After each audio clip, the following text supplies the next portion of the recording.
primer lugar, quiero introducir que las especies vegetales, como todos los seres vivos, tienen una gran variabilidad. Todos sabemos que son muy distintas. Pero cuando nos miramos una única especie, también hay una gran variabilidad que se llama variabilidad intraespecífica dentro de la especie.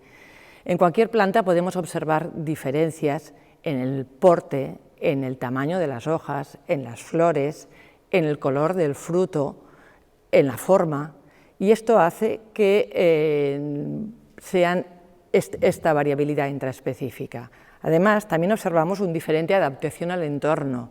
Una misma especie la podemos encontrar en climas fríos o en climas cálidos floreciendo todo el año. Tenemos la misma especie puede presentar diferentes resistencias a patógenos o a requerimientos de agua, de humedad. Y por supuesto, también a nivel de la producción. Todos sabemos que dentro de una misma especie tenemos variedades que pueden ser muy productivas y otras que lo pueden ser menos. O si no, todos podemos mirar un ejemplo de un rosal en el jardín del vecino que florece todo el año y el nuestro que nos saca 3 flores nada más. La naturaleza, con sus cambios climáticos y mediante la observación humana, y acordémonos de Mendel, cómo observaba a sus guisantes, ha sabido domesticar y seleccionar las plantas para obtener nuevas variedades. En esta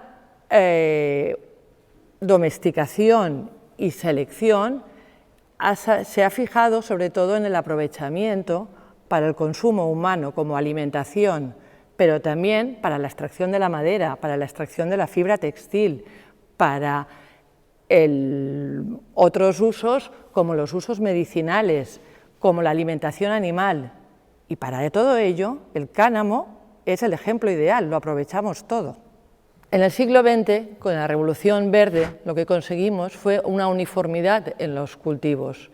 Se produjo la semilla híbrida. Esto fue un gran avance en la producción y mediante la tecnología, que fue lo que propició la Revolución Verde, conseguimos el uso de fertilizantes y el uso de fitopatógenos, fitosanitarios, se consiguió un aumento en la producción y en el rendimiento de la agricultura. Pero como he comentado antes, la variabilidad intraespecífica está presente en la naturaleza y las especies tienen una variabilidad intrínseca que observamos en las variedades silvestres. Esta variabilidad se observa, está incorporada en la información genética, es decir, dentro del ADN de cada una de las células de las plantas. Ahí encontramos los genes y otros elementos del genoma que nos permiten esta variabilidad, estas diferencias entre los individuos. También existe un pequeño porcentaje en esta variabilidad de mutaciones espontáneas que han aparecido a lo largo de la historia y que nos ha permitido hacer plantas diferentes, como hemos dicho, en el color, en la forma y en la variedad. En la información genética es donde está recogida toda esta variabilidad y ahí tenemos en el genoma todas las individuos de una misma especie tienen un mismo genoma, pero tienen una variabilidad debida a mutaciones espontáneas. Actualmente, y gracias a la investigación, hemos avanzado en el conocimiento de todo el genoma de las plantas y entramos en la ciencia que se llama la genómica, que consiste en el conocimiento de todo el ADN de las plantas y todo el material genético. Ahí tenemos la información de los genes y de los elementos que presentan las variaciones en el genoma. Todos los individuos de una misma especie tienen un mismo genoma y esto nos ha permitido conocerlo y secuenciar y obtener toda la información. Pero las pequeñas variaciones que observamos en ellos nos permite jugar con observar diferencias asociadas al fenotipo, asociadas a las variaciones en la forma, en el color, en las flores y en otros fragmentos.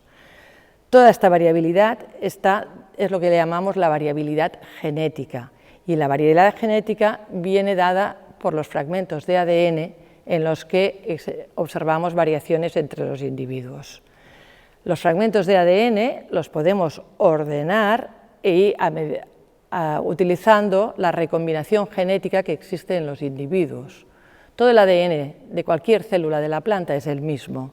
Si nosotros reproducimos una planta o generamos una recombinación y entre individuos que vienen de un mismo cruzamiento entre parentales, observaremos recombinación por los diferentes cambios que ha habido en la reproducción.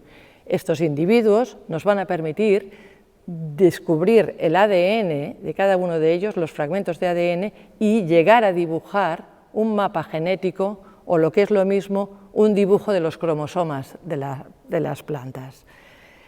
A partir de esta información, nosotros podemos asociar esta información a lo que es la variación del fenotipo, pues del color, de la forma, y utilizar esta información que está presente en todas las células de la planta para predecir aquellas características de la planta que nos van a aparecer cuando la planta sea adulta. Es decir, con la técnica de la selección asistida por marcadores podemos llegar a predecir cómo será una planta adulta a partir de una semilla recién germinada. Tenemos en nuestro conocimiento la capacidad de predecir qué fragmentos de ADN van a estar asociados a una variación del carácter, y en el caso del cáñamo podemos pensar en una planta que florezca en un determinado tiempo o que produzca unos determinados cannabinoides, o sea, resistente a oidio o a otras enfermedades. Si estos análisis los podemos hacer cuando tenemos una planta pequeña, podremos predecir cuál va a ser la característica de una planta adulta, sin llegar al estadio de adulto o a tener que hacer análisis de otro tipo bioquímicos. Esto es lo que técnicamente conocemos como selección asistida por marcadores genéticos. Actualmente, y gracias al avance de las técnicas de secuenciación masiva y de la bioinformática, lo que hemos estudiado ya no es solo unas regiones del genoma, sino todo el genoma.